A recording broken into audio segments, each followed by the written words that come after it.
I was hearing you, but I lost you again. Okay, can you hear me now? How about that? Yes, now I hear you. There you go. How you doing, my brother? Good. Listen, How are you? if I do I turn the phone this way or do you want it that way? No, the other way is better. All right, stand by. Let me set this up. I mean, you are way too big, so that's. That dude, no. All right, put this in a stand. Got some Hollywood lighting.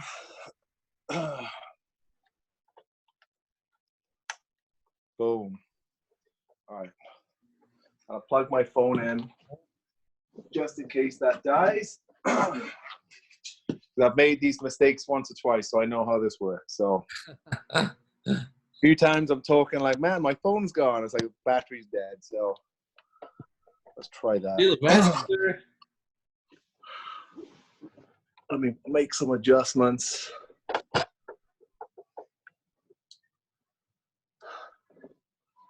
That will do. Can you still hear me there? Yeah, I hear you. Put this down my back. We are good. How you doing, man? I'm doing great, bro. I'm doing as good as can be. But at the same time, you know, I can't wait for all this to be over, man. It's crazy times, right? You know, no matter what, I think everybody feels it in some shape or form. So Are you still? I saw. Yeah, dude, I'm trying, man. You must double biceps, man. Look at the arms. No, you know, everything's as good as can be given the conditions that we're in. So I can't complain.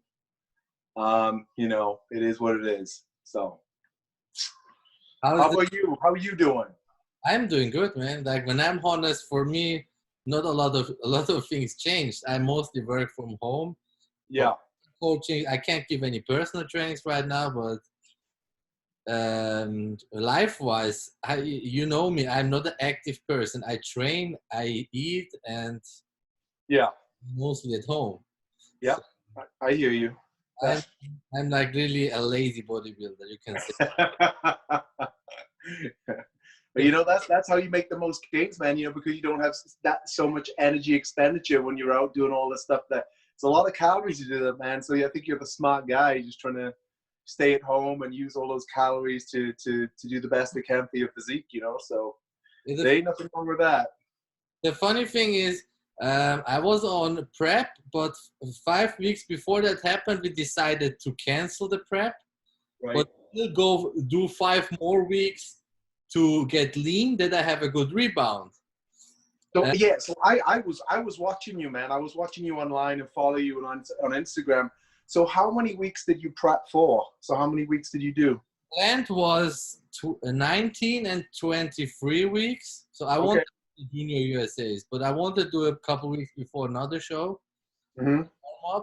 But after 10 weeks, like we decided to do another off season because I hate to be on stage and not be happy with my weight and how I look.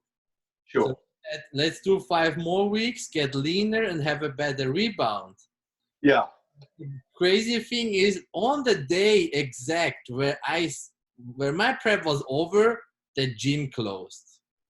Man, I know. Yeah.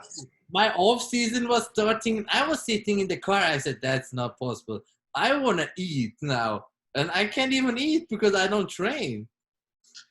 Dude, honestly, like, you know what I mean? Like, I know that everyone goes through all these hardships, you know what I mean? Like, all these competitors throughout the world, we're all human, man. You know what I'm saying? We all go through adversities and all this kind of stuff throughout a prep.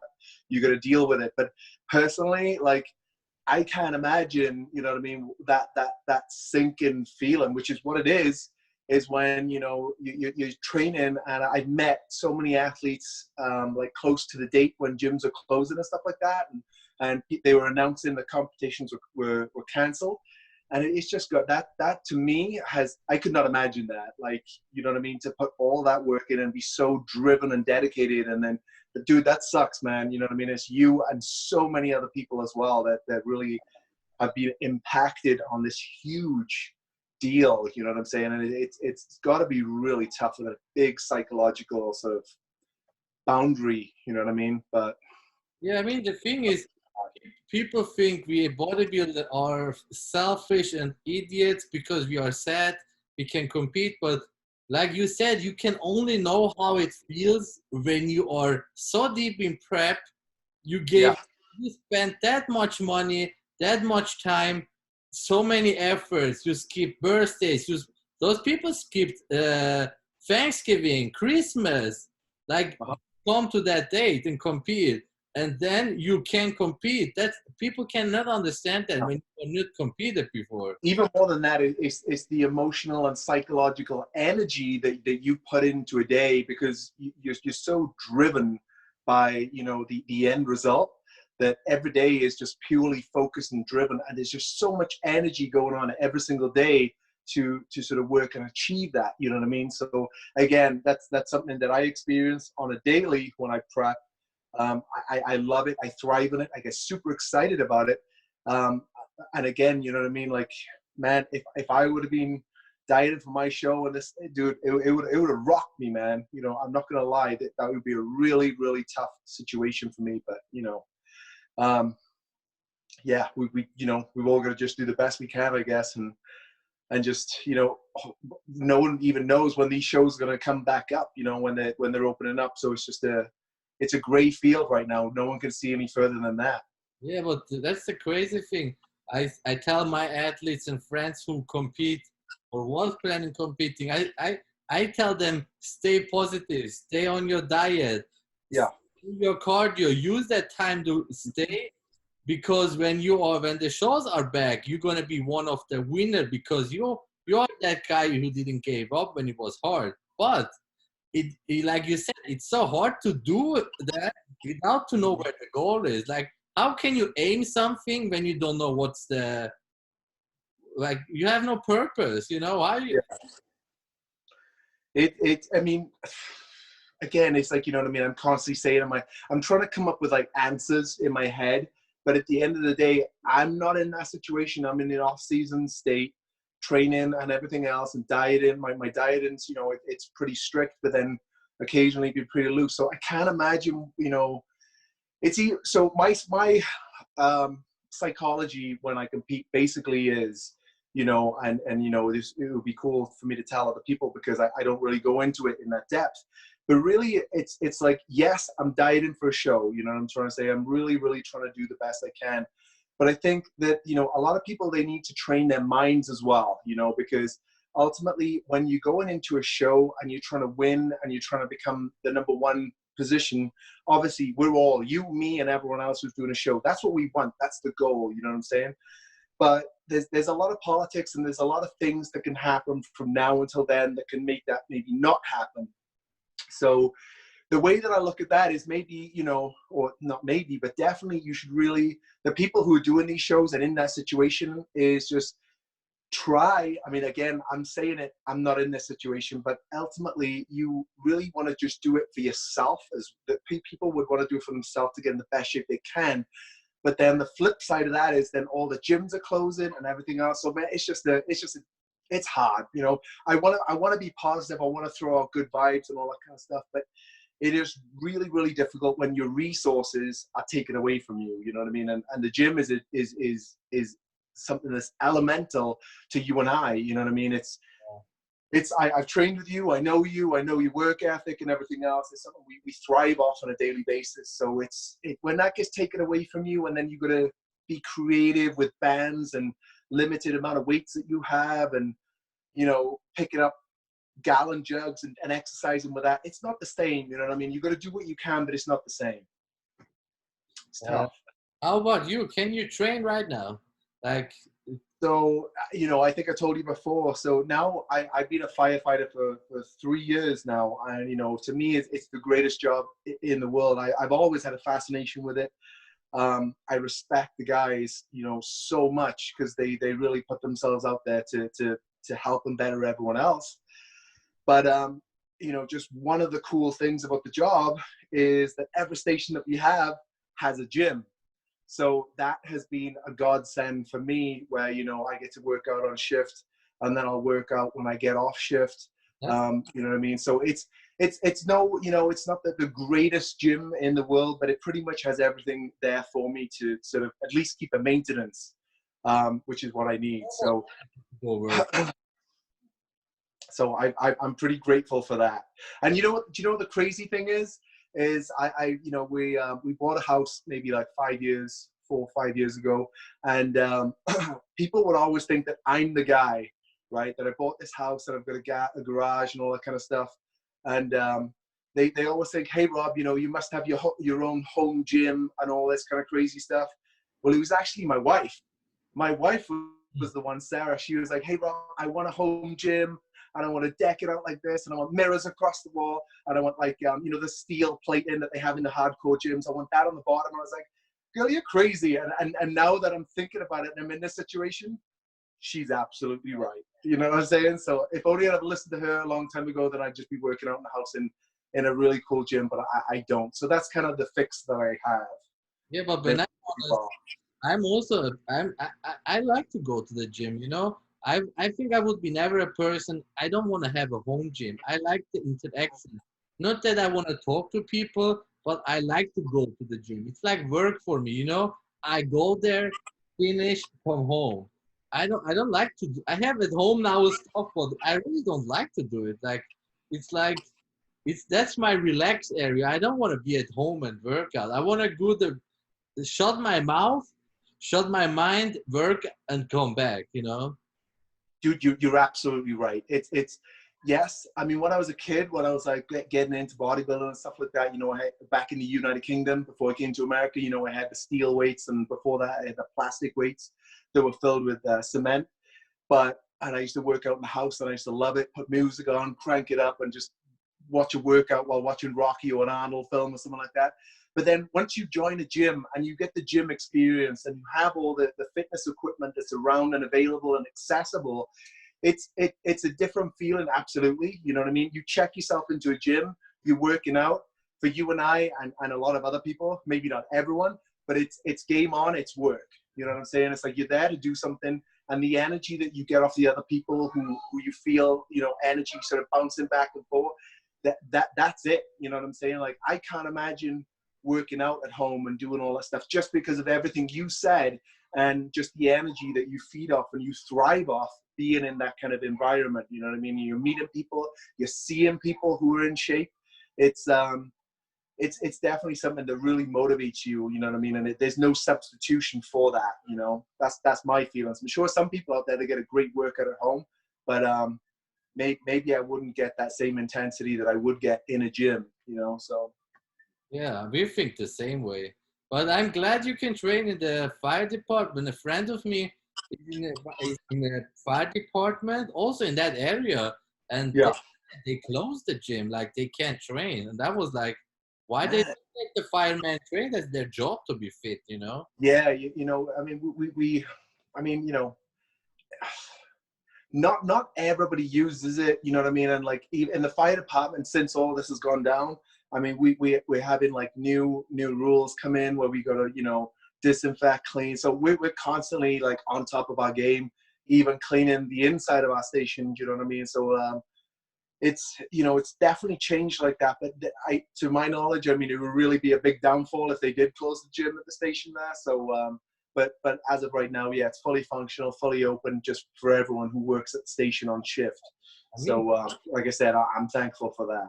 That's their job to be fit, you know? I think that's like it's basically a requirement, you know. So with the department I work for, they're awesome, they're great, they promote that, and I'm very grateful for that.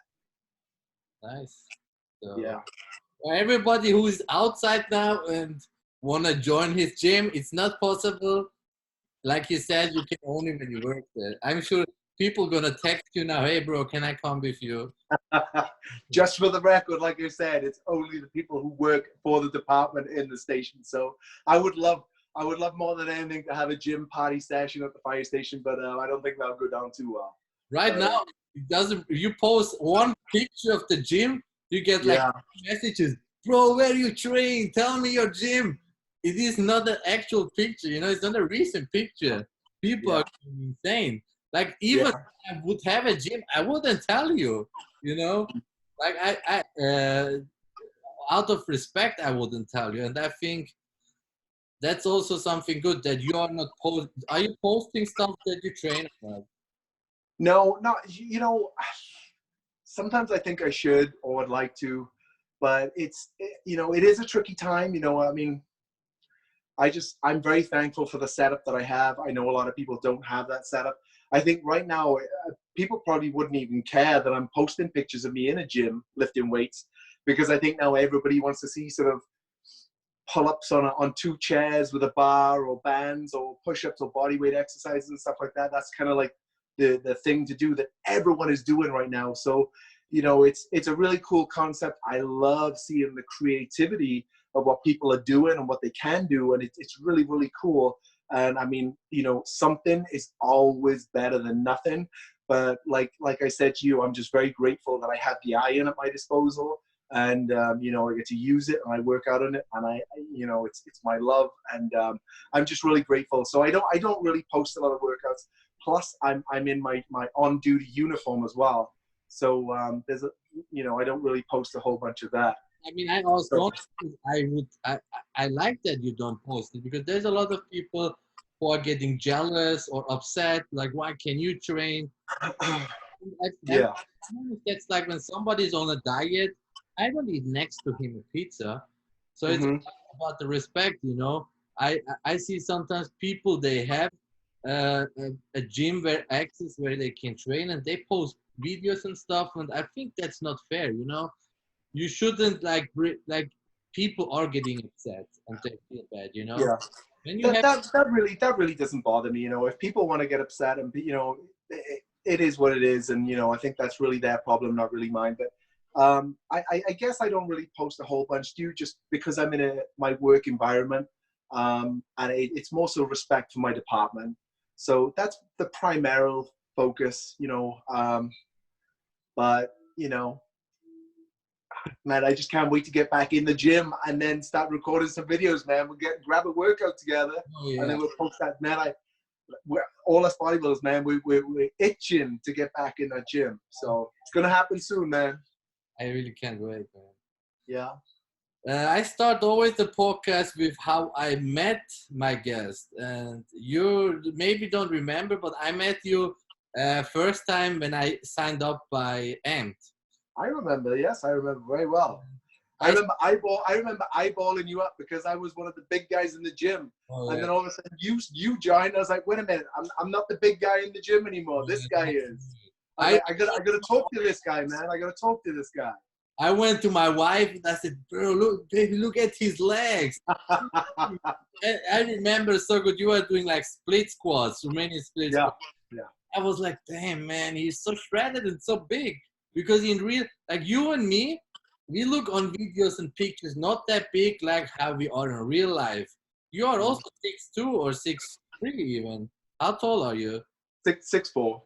Yeah, and when you are If I spike my hair like I am now, maybe about 6'5". It depends. So we'll see. No, I'm 6'4". 6'4". You look impressive in real life even more because you are tall. And I was like, damn, man, this guy is so. And I went to that gym and I felt like, damn, man. No, dude, no. It's always impressive for me to see another big individual. Like I was saying earlier on about being in a gym and stuff like that. You feed off people's energy, and I'm not one of those guys. Which I've experienced a lot of it, where you go into a gym and there are bodybuilders who will see someone like you or I, and they'll be like, huh.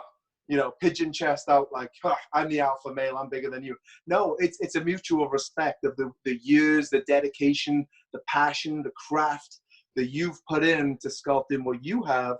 And, we're two different people, two different shapes, two different distinct journeys. And, I want to get to know you, man. I want to know your journey. I want to know everything about you and everything else like that. And it's more of a unity as opposed to a sort of separation of like, I'm the alpha male, I'm bigger than you, I'm stronger than you. It's not about that for me. I'm not there for that. I'm to be the master of myself, not everyone else in the gym. So yeah. I remember I asked you if we can train legs together, and you were so nice. You gave your phone number. I felt like, yeah, man. Now yeah, I was ready. I was down, man. I was like, man, we're gonna have one hell of a leg session. I'm game for this. Yeah, when I see somebody bigger or better, I am excited because I can learn something, you know? People getting so upset at the gym when you want to help him or correct him. I wish somebody would come and correct me or would push me harder, you know? People don't appreciate that.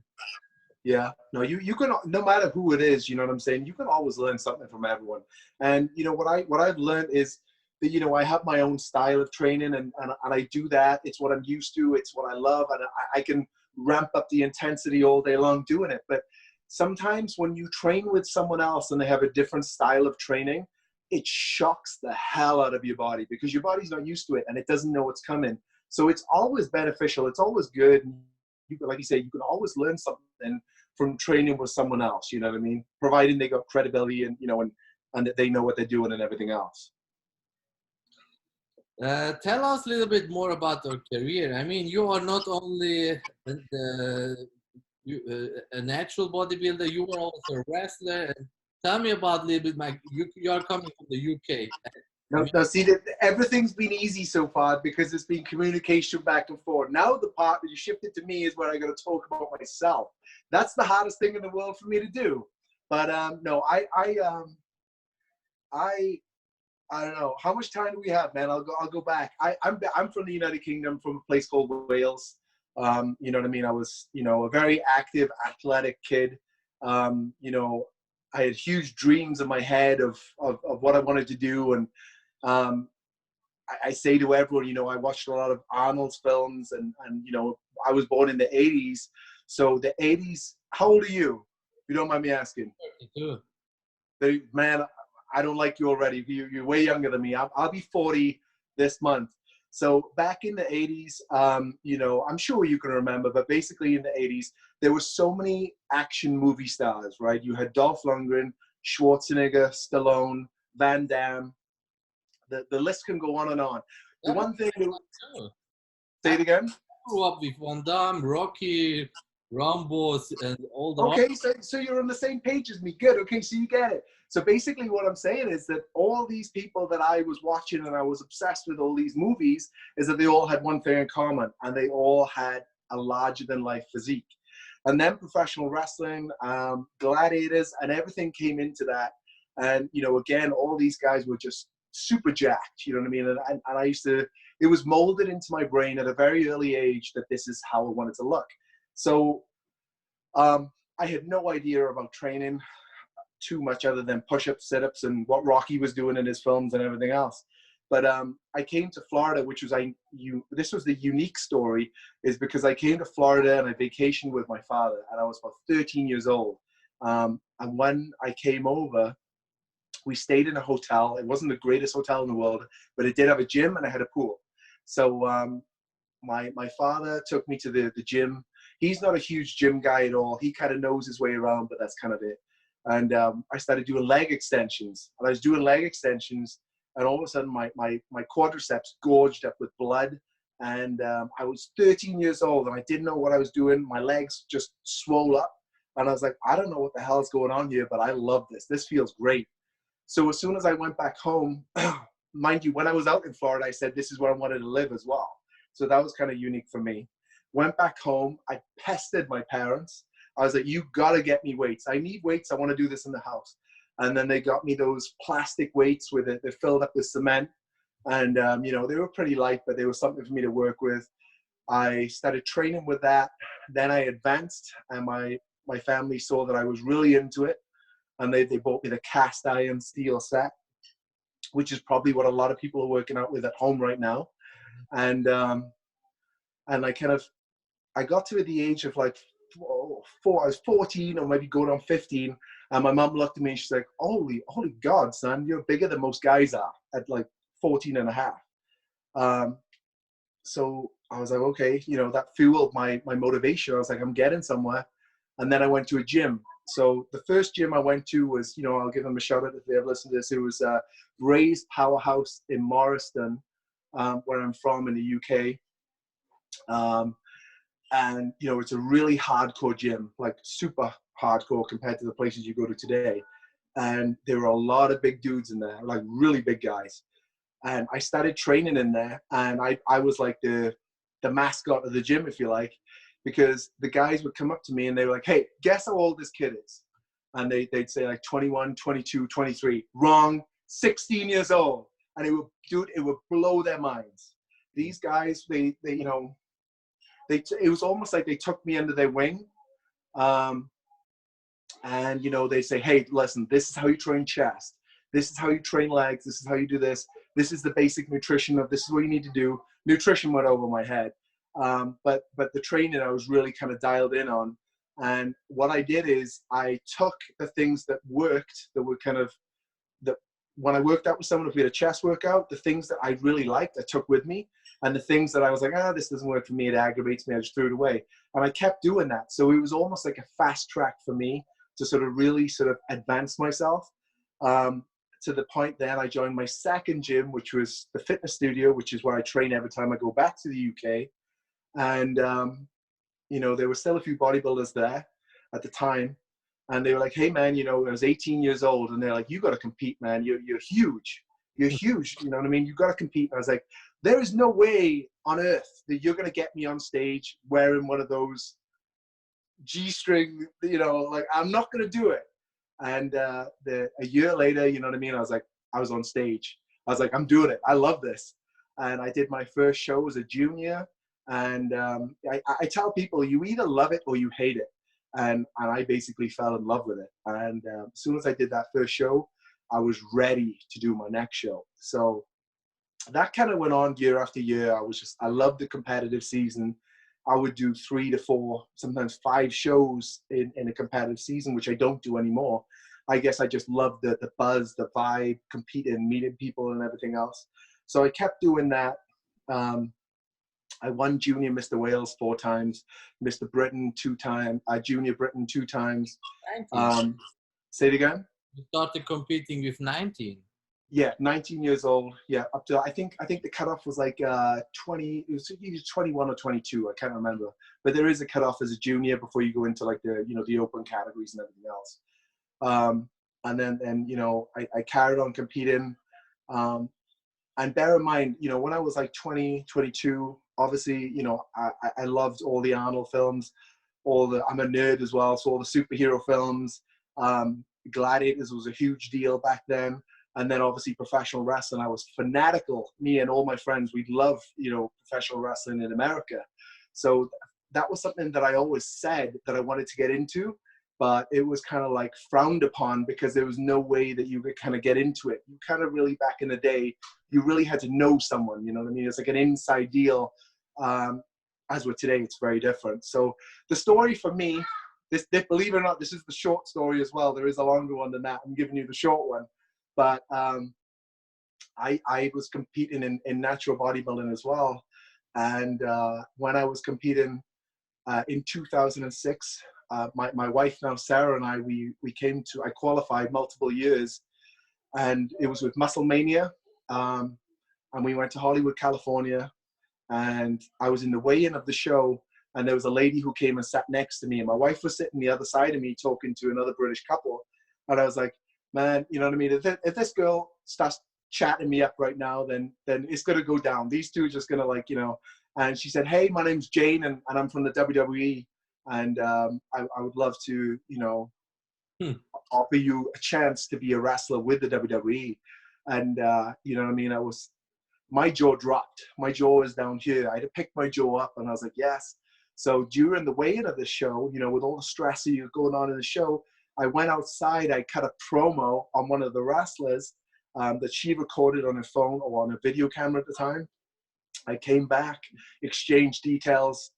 It wasn't a contract, but it was just exchange of details, everything else. And I did the show. I won my show. I turned pro. So it was an awesome time for me. And then when I came home, it was a long time before they contacted me. And then I went to London and I did a WWE tryout. So that was a story on its own and it felt like a dream and it still does, I don't know how familiar you are with the WWE, but basically in Earl's Court, it was a huge stadium, one of the biggest stadiums there. And I was invited as a guest. And as a guest, I was there to try out. So bear in mind, at this point, I'm a huge wrestling fan, like huge. And they told us with specific instructions, you've got to go the back entrance, not the front entrance, because that's where all the fans are. So as my wife and I walked up to the back entrance, you know, you could see these huge 18-wheeler trucks and all WWE signposts. I was like, I have arrived. I'm here. You know what I mean? This is it. And I was so happy. And then we were walking through the door, and all of a sudden I started sweating profusely, right? And my wife, Sarah, she looked at me, she said, what's wrong with you? And I was like, that was Vince McMahon. He just shook his hand. You know what I mean? So now I was in contact with these guys who, you know, I've seen and grown up and watched these guys on TV forever.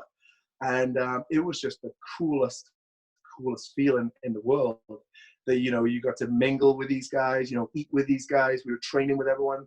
And after 2 days of being there, I remember towards the end of it, I was just having a great time. You know what I mean? I was in my element. One of the guys said, hey, you know, you need to go up to the office to see so-and-so. And I went up to the office and they said, hey, we want to sign you to a contract.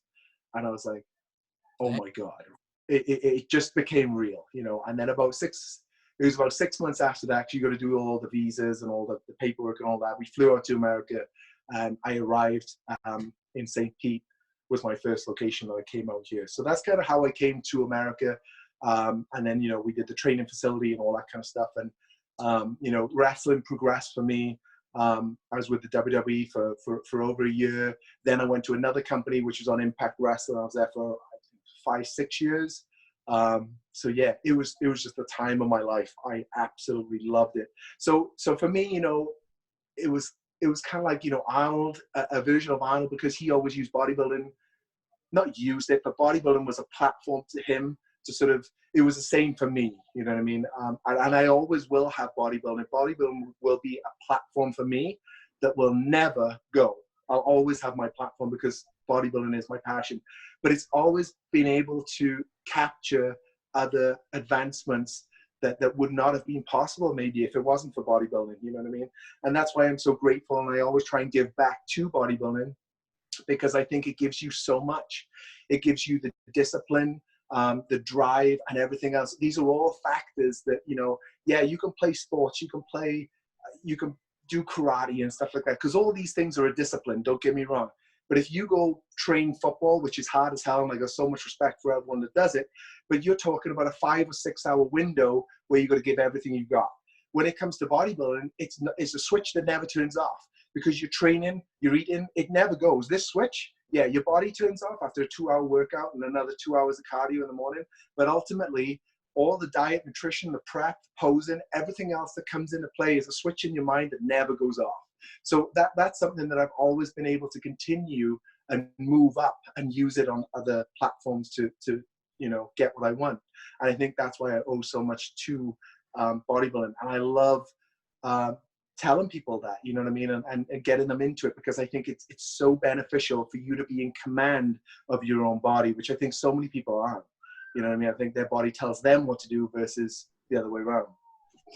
I mean, bodybuilding teach you a lot. I tell that to other people. Like that's, like you said, the discipline and consistency. And the difference by bodybuilding is it's only you. Like in a team sport, you can win a game with playing bad, because your team can be good. You can pick up the slack. Yeah. Or you can be good, your team is bad, you're gonna lose. In bodybuilding, that doesn't exist. When you don't do your cardio, your nutrition, your rest, your workout, that's only in your hands. Sure. Only you are going on stage, nobody else. And that shows you that's life. You can have a supportive wife, you can have a family, but at the end of the day, they can't do your job. You need to do the job. And I think absolutely a lot for life, you know. Even when it's hard, you should never give up. So I think the same like you. Like, how many years did you do wrestling? So when I was telling you about when I was a big fan of wrestling, like I said, when I was 23, I was at my biggest. I was like 330 pounds, because I was just trying to get the biggest that I could possibly get. And I didn't do it by eating sweet potatoes and boiled chicken, I'll tell you that. But but I was so big at that time that people would say to me, they're like, dude, you're huge, man. You're way bigger than like Triple H or Brock Lesnar. You're way bigger than these guys, man. Why do you get in? So I was just comparing myself just on a size-wise aspect to these dudes. So a few times during like 23 or 24, I actually said, okay, I'm going to try this. Because there were a few wrestling schools. Again, not like today. They didn't even have a ring. They were just like mats, you know, the pads on the floor. And, you know, they had guys showing all these locks and holds and stuff like that. And the schools that I went to, you know what I mean? I'm not ashamed to say it. But looking back now, because of all the experience and the schooling that I've had professionally, they were not good at all. It was not a good, you know what I mean? It was very, very beginner basic. And, you know, they closed down a couple of weeks after I went. So that was kind of my first initial experience. After that, obviously, then I got hired with the WWE. So that was 2007. And then I want to say I came out of my Impact Wrestling contracts around 2015. And then after that, then I was touring the world, pretty much doing the independent shows and working for companies around the world. So that really gave me my freedom to just, you know, pick and choose the shows that I wanted to do and be with my family at the same time. So that's kind of where I'm at now. I've toned it down a little bit more. I've got a son now, and you know, he's the light of my life. You know, with my wife and my family. So it's just one of those things where I still do the wrestling, but it's not to the capacity that I was doing it way back when. So, but I have a huge passion for it, and I absolutely love it. Plus, you know, like we discussed, natural bodybuilding for me is, I will go into that. I mean, you know what I mean? It's something that I probably don't, you know, go into it maybe a lot, but the reason why I am a natural bodybuilder was because, number one is when I was very, very young, I had an accident when I was 8 years old, and we were moving house, my family and I. Not that I was doing much because I was 8 years old, but we had a truck, okay? And I thought, you know, I could drive the truck. The truck was off. I pulled the handbrake, and the truck started rolling down. So I panicked, and I jumped out, and the front wheel went over my hip, and I fractured my hip, and I was in hospital for a couple of days. Then 6 months after that, I had a lot of pain in my side. One morning, you know, when I was going to school, and my mom thought I was just trying to get the day off. You know what I mean? She thought, oh man, he will do anything to get a day off school. He just, you know.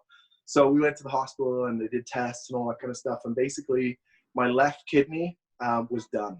I didn't get a transplant. My left kidney was removed. So to this day, I only have the one. So, you know, again, I was very young when I talked about earlier on, when I had these influences.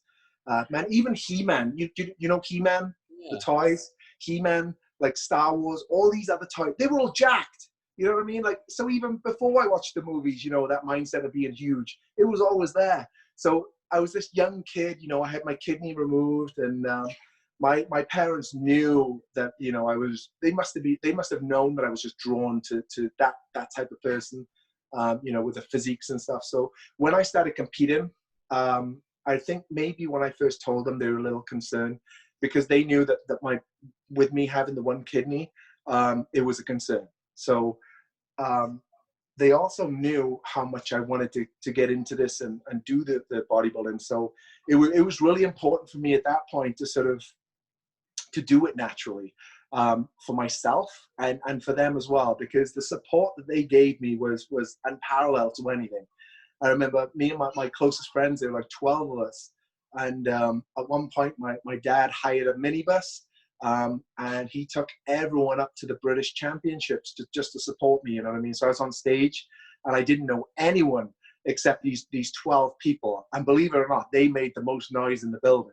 So the support mechanism that my family had always given me was amazing. So it was just, you know, I had that passion, that love for bodybuilding, and it was, you know, I'm very lucky with genetics, where, you know, the muscle of my mother, believe it or not, her ability to have muscle, and I've taken that gene and obviously I've used it. I have the ability to do that now.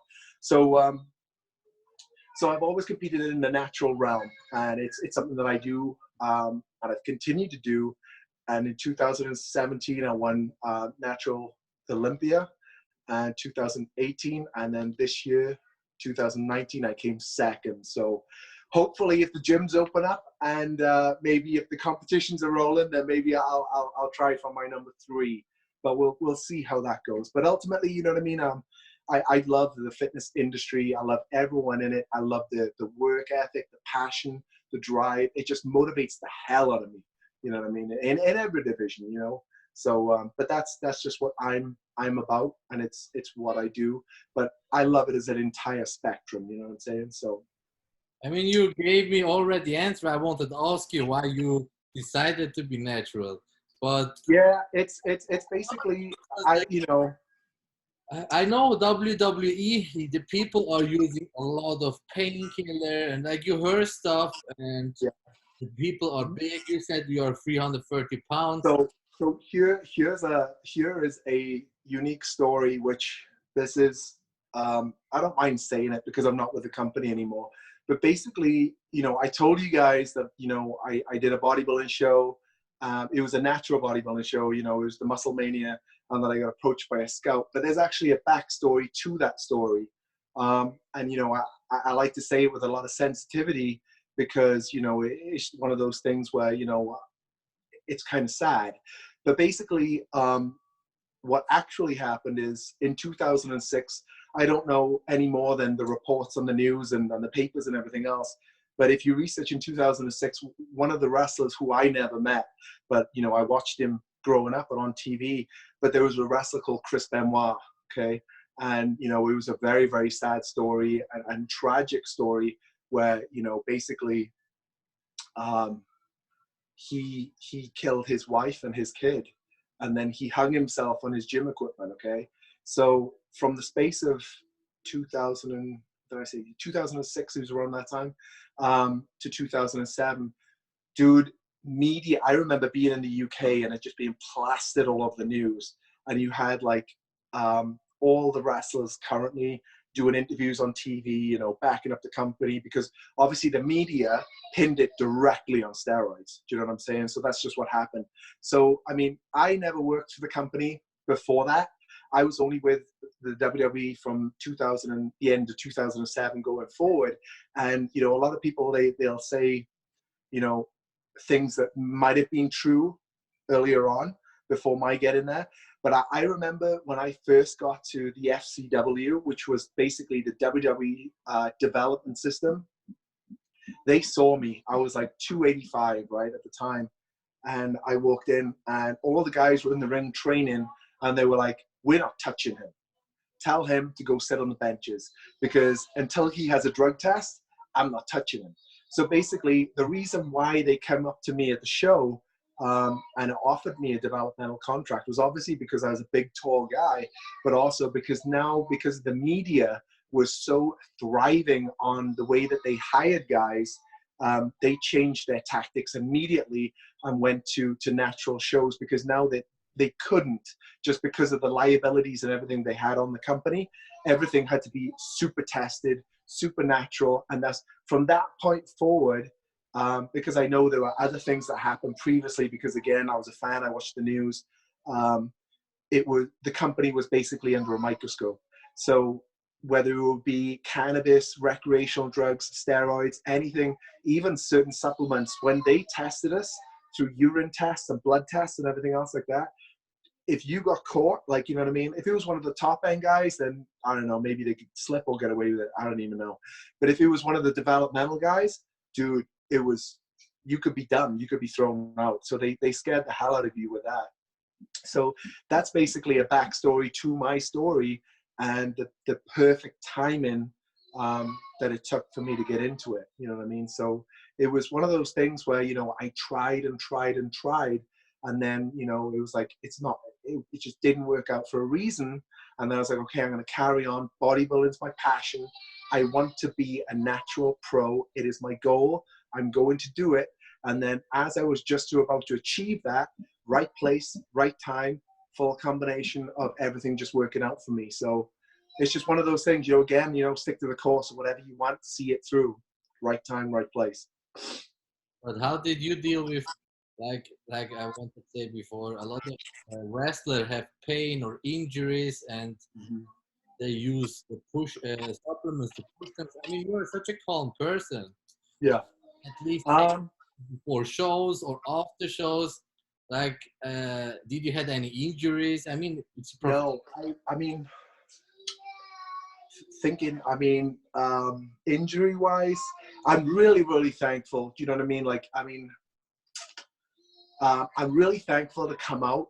I want to say come out of the industry. Like I said, I still do it, but basically come out of the big contracts like I did, and really be as injury free, mentally calm and cool. Because it's tough. Do you know what I'm saying? Like when you're away from your family and you're doing all these shows, when you're even training in the development system back when I did it, I don't know what it's like today. Man, it was like the military. You know, when you were reporting for duty to train with the WWE, and you were there at 8 a.m. until 5 or 6 at night. Sometimes if you wanted to and you wanted to do extra, you'd be there later again. And you know, I fool you not, right? I remember coming home and number one, I was drenched. My socks, everything. I was just totally drenched. And my body, my skin felt like it was on fire because that's how hard they push you. Um, every single day was a test to see if you wanted it. Now, I'm not saying it's like that anymore, but it was back then. And, you know, it was tough. Every single day you knew what was going on mentally, physically, and especially when you're on the road and you're doing the shows, you're away from your family, and you know this. I mean, we go through self-isolation now. You know, when you're doing all these shows, you're living in an airport, you're living in a hotel room, and then you go to the arena. You know what I mean? There's a lot of isolation that's going on there. You know what I mean? It's just you, yourself, and I. So I mean, you can pick up some bad habits doing that. So I'm really, really thankful that I came out of all of that as healthy as I am. So in terms of injuries, mentally and physically, I feel like, you know, I couldn't be any healthier than where I am right now. And, you know, I, again, I would accredit that to fitness. You know what I mean? Because it's that drive, the discipline, and everything else, the mental strength that I had even before I got there, because I was already competed. I was the master of myself. So I really feel that's something that maybe set me apart from maybe a few other individuals who might have fallen to pieces a little bit. You know what I mean? So in terms of physical injuries, I mean, you know, people will say what they want to say about professional wrestling. I will say that even though it may look, you know, some people might say fake, I fool you not. A lot of these holds, if they're put on properly and they apply pressure, they will rip your arm off. But and then you've got all the physical contact. You know what I mean? With I've been hitting the head with a chair a few times. That's very real. You know what I'm saying now. So I think one time I probably tore something in my ankle. Um, maybe I thought it would really be a big factor, but I recovered well from that. So it's something that doesn't bother me today. So maybe the 10 or whatever it was wasn't as significant as it could have been, but it was just a basic accident or something that happened. And that's probably the worst thing that I had. But I've been very, very lucky because a lot of guys, you know what I mean, they have neck surgeries, back surgeries, breaking teeth, breaking nose, eye sockets, everything else. There's a lot of crazy stuff that happens, you know what I'm saying? So I'm really, really grateful to be in the health that I am today talking to you. Yeah, I'm sure also, like you said, you get in the wrong way, like with drugs and stuff, because it's so Yeah. much pressure on you. You're overworked. You're always alone, far away Yeah. from family. People deal with pressure in different ways, you know what I mean? And it, again, you know, like that's why the gym is so, you know, all these gyms are shut down, and man, it's got to be a hardship for a lot of people, especially, you know, because I know people have a mindset like myself, and you know, when I go to the gym, I'm really expelling a lot of stress and everything else. The gym keeps me sane. So maybe that was my sort of my blow off, you know, through all those times of whatever, you know, isolation and everything else I experienced, you know, was just go to the gym. It relaxes me and everything else. So it's important, man. I'm telling you. Do you regret something in your career? Would you? Is something where you say, "I wish I did it better," or another way. Absolutely, man. You know, I really feel that, you know, in everything that I did the best that I could. I think that's a great question. I always think you can go back, you know what I mean, in a time machine to a certain point, and maybe, you know, you can try something a little bit different. But ultimately, I always feel that I've done everything to the best that I could in the right way. I've never sacrificed anything. I've always done it in the way that I thought it would be best. So I may not have got everything out of it that I could have, but I was true to myself. So to answer that, I'm happy with what I did and the decisions and everything that I've done. But could I have done things different? Absolutely. Could I have stepped on people? Absolutely. But, you know, I wasn't willing to do that. I think that's kind of what you got to ask yourself is, what are you willing to do? I mean, it's also, when I ask myself that, I always tell myself, look, maybe I could do something better for my career, but I wouldn't met my wife, I wouldn't met the friends I wouldn't be where I am now. And I'm so happy where I am that I don't regret that I didn't do it different way. And Yeah. you know, you have your health, you have your child, you have your wife. Everything is so nice that you have no reason to regret something. No, I don't. Like I said, I really don't. I'm very comfortable in every decision that I've made. Was every decision that I've made in my life correct? Probably not. You know, I'm sure I've made everyone makes wrong decisions. You know, I probably make a wrong decision here on the daily, but it's not a wrong decision that keeps me awake at night and I can't lose any sleep over it. You know what I mean? It's everything that I've done, every decision that I've ever made is with the best intent that I ever have. You know what I'm saying? So if that hasn't really got me maybe somewhere that I could have, then I'll live with that. When you had at some point in your career decision to take something or do, like, let's say steroids or pain or something, but for a result to make more money, for a big opportunity, like a opportunity, would you ever did it? Say that last part again. Like when you had in your career an opportunity where people would say, okay, we need to have you in the next level. And that wouldn't be possible without steroids, like let's say in a way of painkiller or regular steroids. Would you have done it for money, like a big amount of money? The answer is definitely no. And it's a straight up reaction that I'm going to give you. And the answer is this, and this is breaking ground right now because I'm going to go somewhere with you that I've never gone anywhere else with anyone, with any other interview that I have, right? So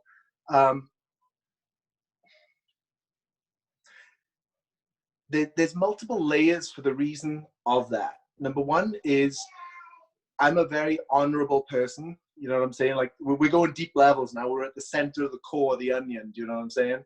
So I'm really, really a deep person, and you know what I mean? And it will be till the day that I die that I will always honor my family because of, like I said, the support that they pumped into me, knowing that I wouldn't jeopardize my health, right? That's number one. Number two is that I've always wanted to live a long life, even before my family. And now that I have my family, I want to see it through, okay? And bodybuilding, I don't want to go off subject because I can easily do this, right?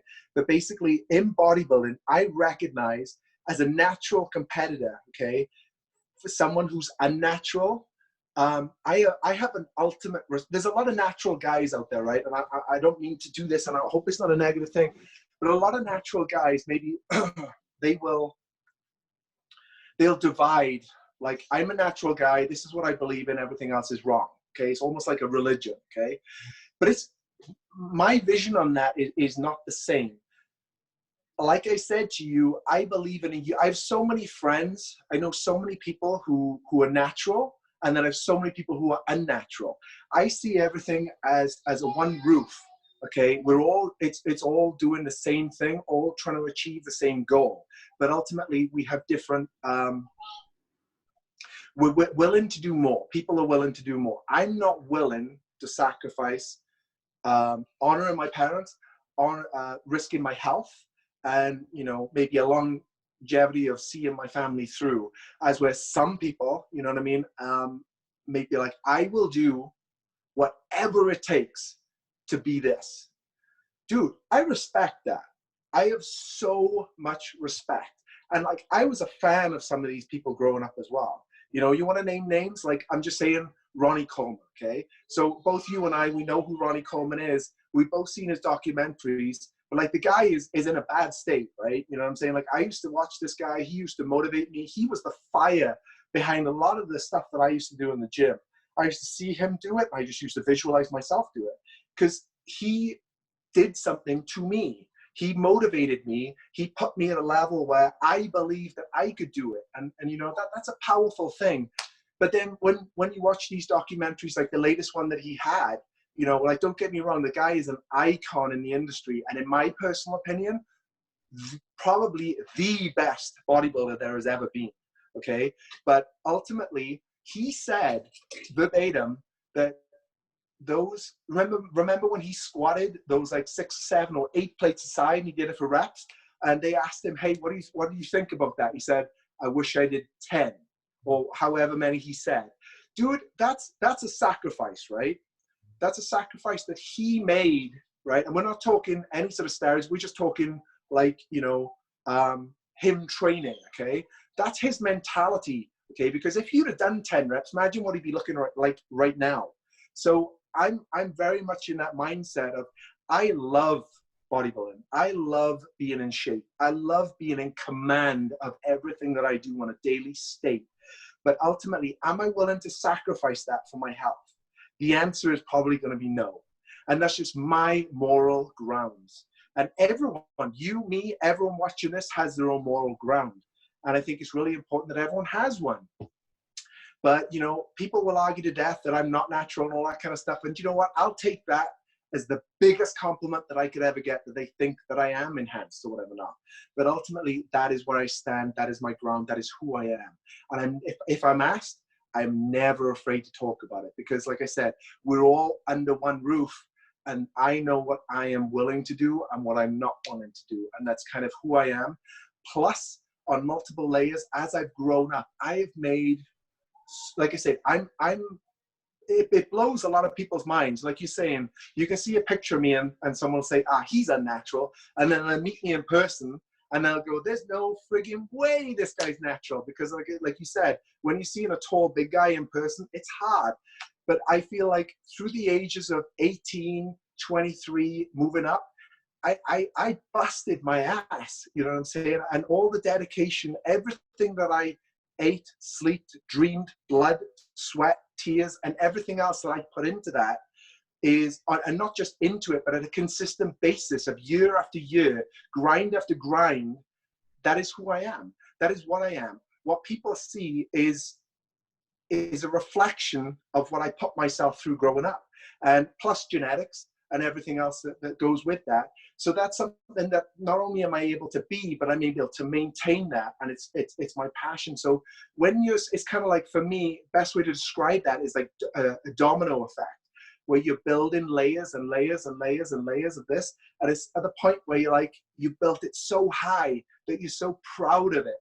It's like, don't touch this. This is what I've built. You know what I mean? I built that from block 1 to however high it is. And that's kind of me. You know what I mean? I built it the way that I built it. The blocks that I've used are all natural. And it's not that I think that I'm better than anyone else. I don't, because I love everything about it. You know what I mean? I love every aspect of the industry, but this is who I am. So that's kind of me in a nutshell. You know what I'm saying? So that's the short answer again to that No, don't get question. I'm honest. I'm no filter. You know me. You know me personally. And I'm only honest. And when I met you the first 10 times, I didn't believe you either that you're natural. Sure. But when I met you as human and we trained together in that time, how I saw, okay, this guy is training like 20 years and he's training like an animal. And you see on the muscle quality, if you are like, your look is for 40 years, you are not not one body part is built weird, the other one is again like you look natural because it's hard to explain, but I trained a lot of people, I coach a lot of people, and I know yours is from all that 22 years workout or even more. I mean, you work out since 14. Yeah. People can't imagine, like, it's always easier to say, oh, that's not natural because I don't want to do that. Uh-huh. It's always easier. I only ask you because I tell you honest, like when I Yeah. talk to people about you, people ask me to 95%, bro, do you really believe he is natural? I want to make with that video clear that the people see the inside, the background, why you are natural, you know? It took you how many years? Then Yeah. let's make this clear. You started workout with 14, right? So you are now 40. You Yeah. are training 26 years. Wait, whoa. I'm 40 at the end of the month. Not yet. I'm still 39. But like the people, they ask somebody, what did you do 26 years? They Yeah. even wash their teeth 26 years, you know, every day. You lived 26 years with your food, with your training. Maybe not perfect in the beginning, but at least in the last 10, 15 years, you did everything perfect. And I tell you something, to be natural bodybuilder is you can't slip out anything. You need to do everything perfect. I can maybe eat some ketchup and go through. When you're natural, you can't. Like you need to. I have a lot of respect. Look, I have respect first of all because you choose natural bodybuilding even when you know it's not that popular. You know, the most people want to do what is popular, what brings me more money. And we need to be honest. Yeah. If PB athlete, pro athlete, gonna make more money than you are doing. I And mean, if we're to look at that, I mean, the bodybuilding aspect as a revenue, I mean, I have no problem. I'm sure that the organizations that I compete with or my sponsors, I mean, there's in bodybuilding generally today, you know what I'm saying? Like if enhanced or natural, there's really little to no money in it whatsoever. And that's why I want to recap on what I said when we first started up this interview, was basically that you really got to want this and do it for yourself. Because if you're really trying to do it to make millions of dollars and everything else like that, can it be done? Yes. I'm good friends with a few guys who are at the top of their game in the IFBB, and they're doing phenomenal for themselves.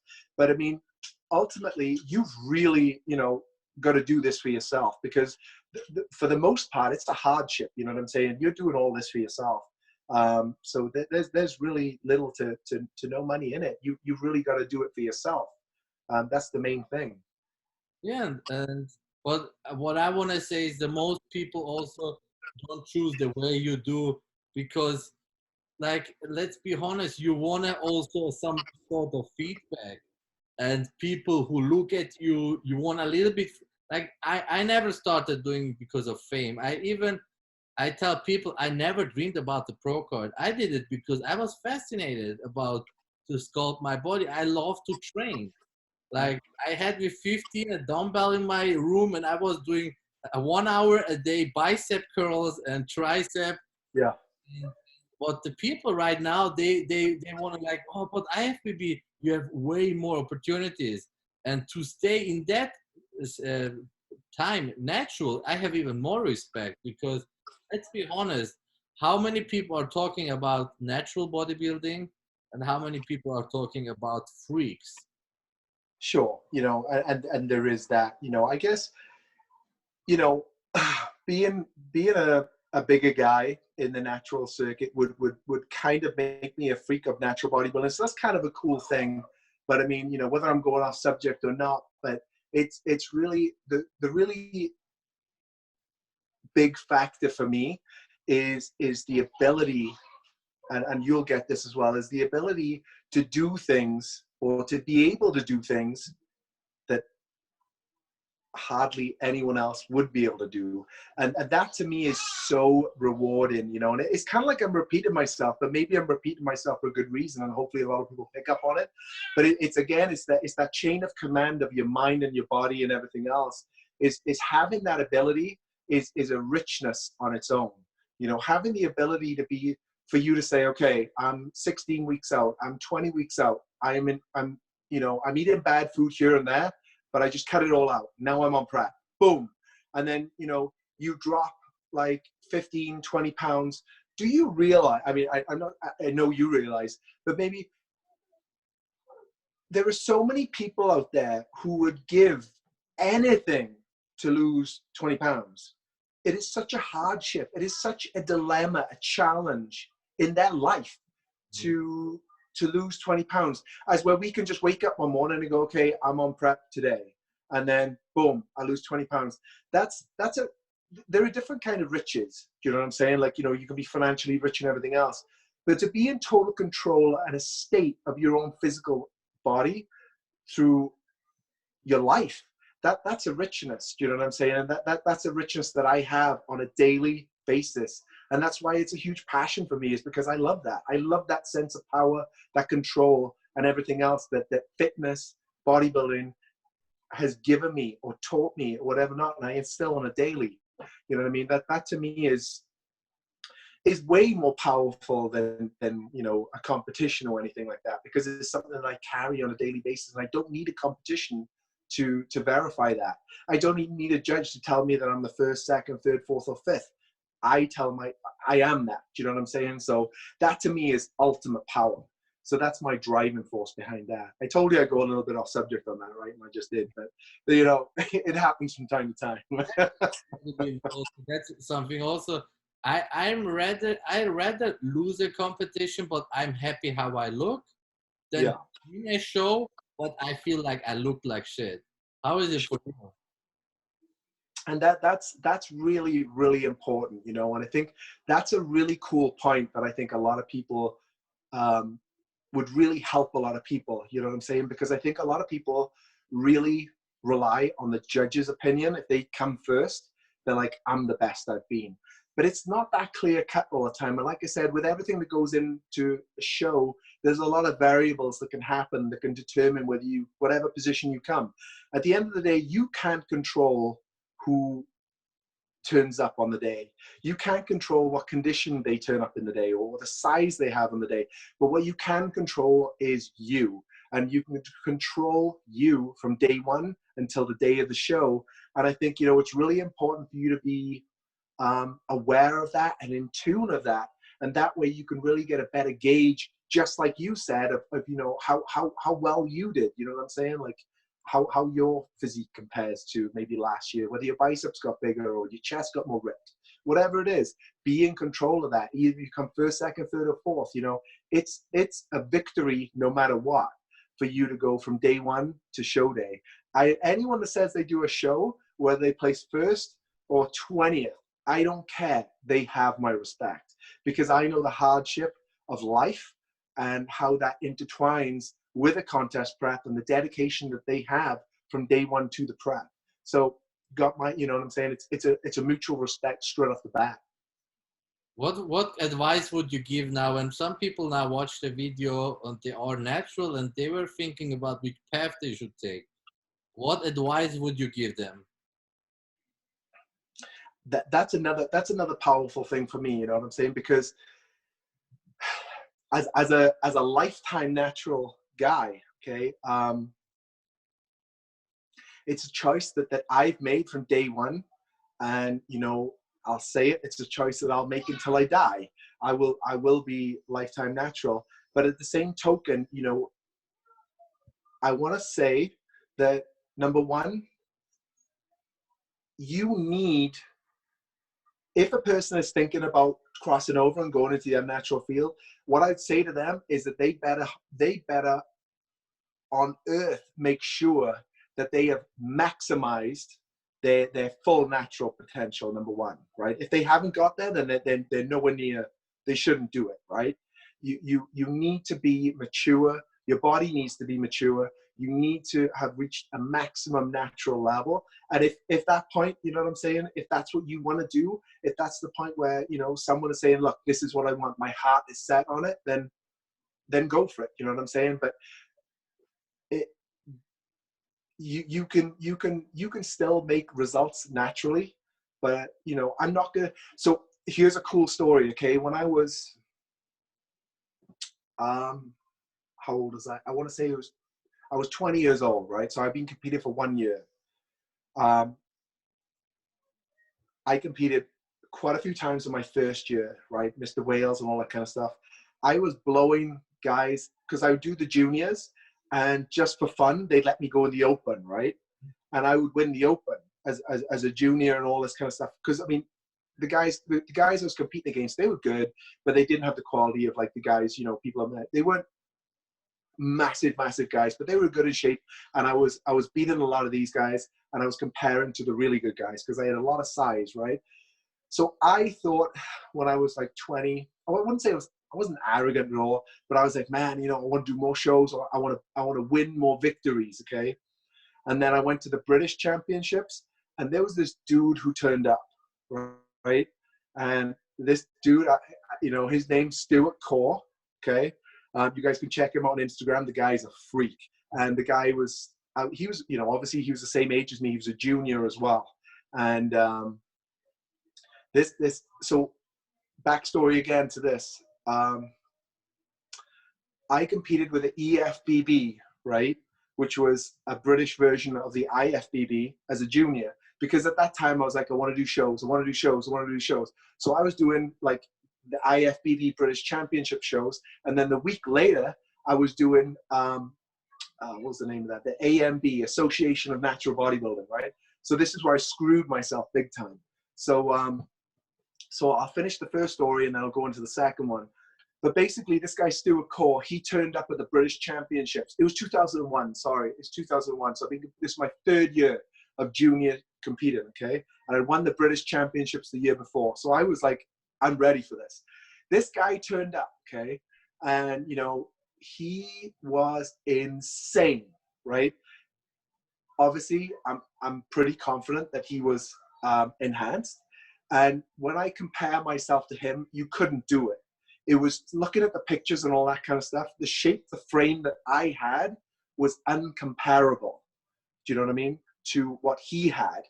So what I'm trying to say is, going back to your question, is that obviously, yes, I'm a big dude. People will see me in the gym physique. I'm going to be a lot bigger than a lot of guys there. But you put me on stage next to Phil Heath or Kai Green or an IFBB pro, these guys would annihilate me. I would look like a wet noodle. Right? So, you know, even though I've got the gym, you know, guys think, oh my God, you're the biggest dude in the world. When you put someone in the unnatural realm, you will see the difference. There is a difference, you know what I'm saying? When you're top level unnatural and top level natural, there is a huge difference. So that's the answer to that, is basically, you know what I mean? If that's where you want to be, if that look that you want to obtain, because dude, you and I both know, I've met these dudes in person. Like, people think I'm a big dude. When you meet these guys in person, I'm 6'4" tall. They're 6'4" wide. Do you know what I'm saying? And round. They're huge dudes. So I mean, if that's where their heart is set, then, like I said, they would definitely need to max out natural potential. That's my advice there. You know what I'm saying? Did you what? never wonder how you would look like on roids? Like, dude, if only I got paid every time when I do an interview, someone says that to me. No, but like, yeah. never had like a picture, like, not should I take, not only wondering like, how would I look when I would take something? Because I mean, you are a human, and like, when I would ask myself, what would I do when I would be millionaire? Mm-hmm. And well, I mean, so let's go into that. Like, I'm game to go wherever you want today. All right, this is free realm. We're gonna go into the deepest facets of my brain. But basically, my thoughts on that is, I get that, Okay, so number one, I'm repeating myself. I am a huge. I watch Jay Cutler, Ronnie Coleman videos. I grew up on that stuff. Okay, I used to have the VHS tapes, and I burnt them out because I watched them so many times. Right? I love those videos and films and the way that they train and everything else that played out, the pumping irons, all that kind of stuff. Pumping irons a little different, right? Because that's going to trigger my mind a little more than the Jay Cutlers and all that kind of stuff. So ultimately, I think my mindset, okay, like we've all got a limit in our minds what we should look like, okay?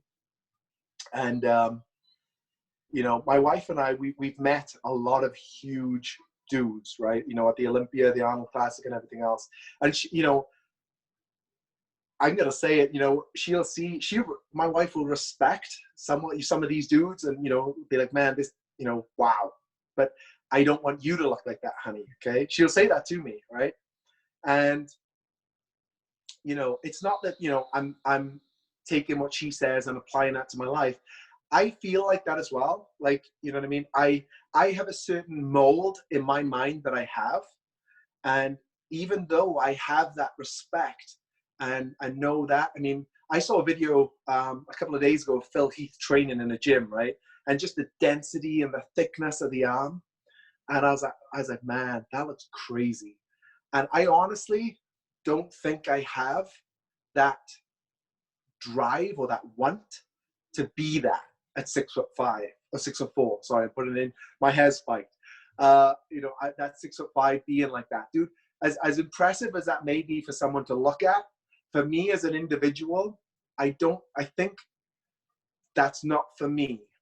However, when I am training, when I am underneath that bar, or I step into that gym, okay, Ronnie Coleman on his best day, right, is skinny as hell compared to the vision that I have when I'm about to assault these weights. Because that's a mindset thing right there. Basically, when I'm curling and stuff like that, I don't see my arm anymore.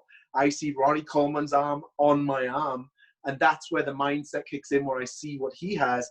But ultimately, in a real life situation, when I'm looking at myself in the mirror, you know, because we, as bodybuilders, it's really important, you know where your weaknesses are, you know where your strengths are. I look at myself and I don't see a Phil Heath in the mirror at 6'4". I don't see that. So I never really had that, like, I want that. But I totally get, you know, guys, you know what I'm saying, who have that.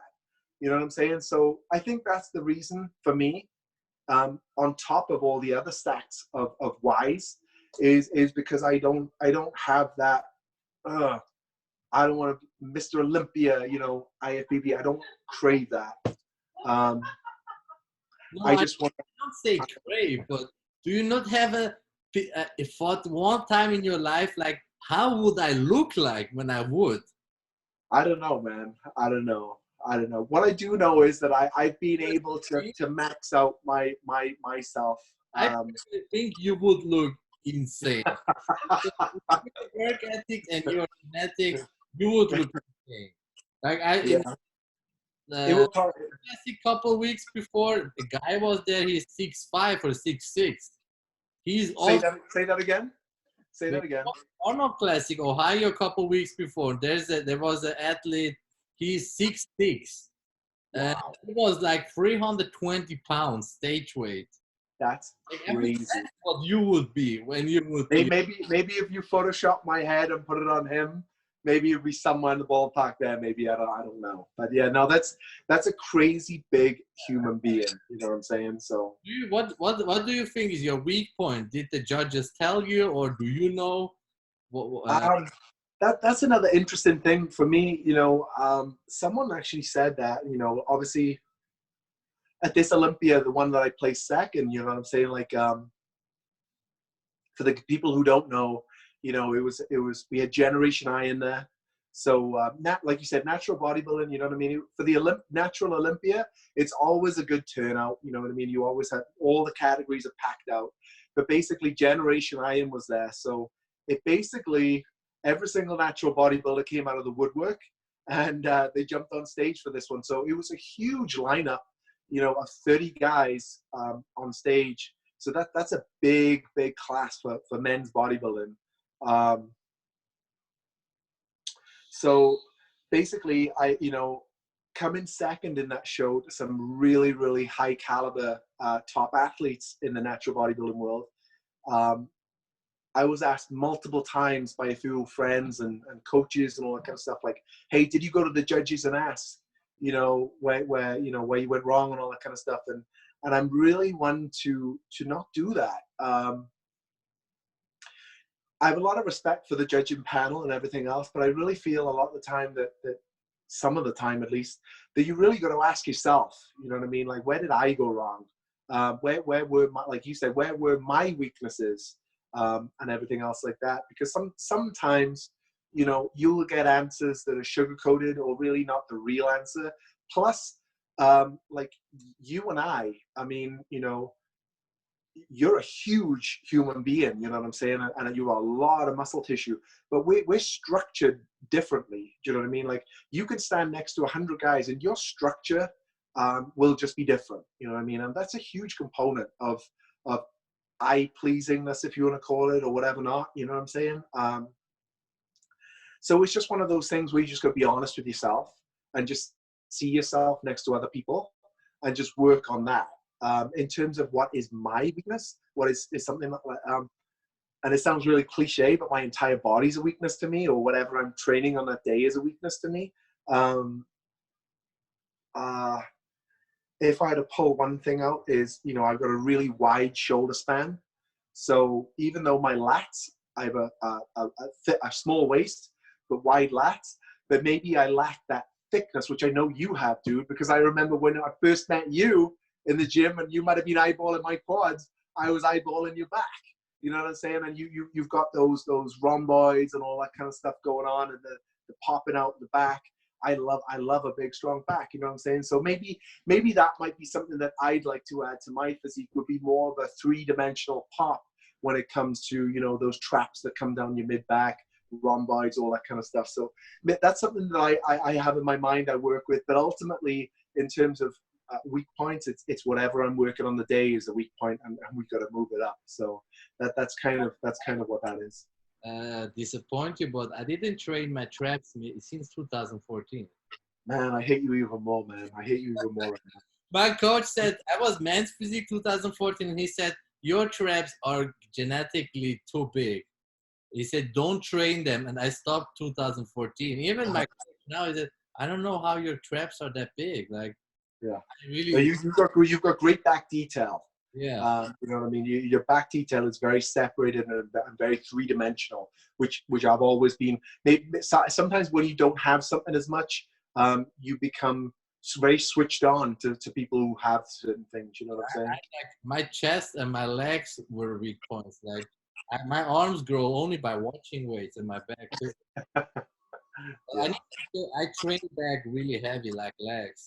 I think that's what most people don't want to do. Like a little bit more cheating, but having more, like attack more muscle tissue, you know? Like right. Mostly you need to learn first how to execute the muscle, how to Sure. fit the muscle. But I have the feeling legs and back, you need to train very intense and also heavy. Like not always like those like, oh, let's do that muscle. No, sometimes you need to load 6, 7, 8 plates on the T-bar row and do a little bit cheating. You're gonna see the back row. I agree. And you need to find something between. And you're doing very high volume. So what's your training principle? Like, what do you believe is the best for you? I don't say for everybody. Like everybody's different. What works for you? Yeah. I guess the volume thing came for me was just, I just love being in the gym. I love spending as much time as I can in the gym. You know what I'm saying? What's cool for me is, like I said, people need to get switched on to their bodies. You need to, when you're working out, when you're not working out through the day, it's cool to sort of really like almost listen into your body, because when I'm working out, you know, like you said, I do a lot of volume. So most of my workouts are at least 2 hours. And I get to a certain point where I feel my stomach. I feel like, oh, whoa, I need food right now. And then that's when I'll stop, because I'll feel almost where my glycogen, or I need food, you know, I need carbs. I'm maxed out. But I've almost trained myself for the longest time in high volume workouts, and it's just worked for me, you know what I mean? And I think, you know, applying, not just doing high volume workouts and just, you know, going through partial movements and all that kind of stuff, but really bringing the intensity on everyone that I do. And that's really been, for me, a contributing factor, I think, to gaining as much size, a conditioning size as I have, is just doing that. But I do respect that, you know, there's a lot of other people who say, you know, you need to train in the gym for 45 minutes and that's it before you start going and burning all this stuff and going into a negative sort of muscle loss and all that kind of stuff. It's really dependent on the person, you know what I'm saying? Like, I could train with someone and they wouldn't be able to last as long as me. Maybe they'd last twice as long as me. I don't know. It's just what my body's used to. And I've just trained that frequency and that volume pretty much for as long as I can remember. You not also think it has to do with the meals? Like, I experience mostly people who say, I don't grow when I train too long. Those are people who don't eat enough. Mm-hmm.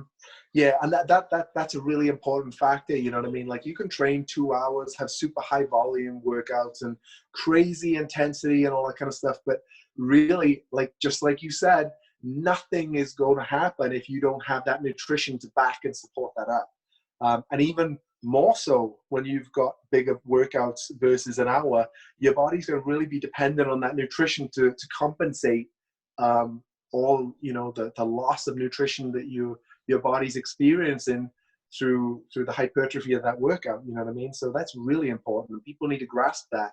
And, you know, a lot of bro bodybuilders and all that kind of stuff, they need to know that, because they'll think that, you know, they can go in the gym, kick their ass for like 2 hours, and then they're going to have a protein shake and they're going to get the gains. Yeah. It really doesn't work like that. Like I said, bodybuilding and fitness is really a switch in your mind that never has a turn off. You've always got to be dialed in, switched on, and always looking for that next meal and what can fuel you ready for your next workout and what's really going to recover you from the workout that you just did. So that's so important. It's way more important than the workout itself. I mean, the people think always it's the protein who makes the muscle. I get angry when I see people drink only whey protein after a 2 hours workout. Mm-hmm. Like, how do you want to build any muscle without the energy source, you know? Yeah. You should, like, how is your diet looks like? Are you more high fat or high carb or everything a little bit? How do you eat normally? Are we talking an off-season day or are we talking contest? You can say both. I mean, mostly you eat less. No, you know what? They're both pretty similar. Yeah. Obviously, I'm a lot more relaxed now as I am my off season.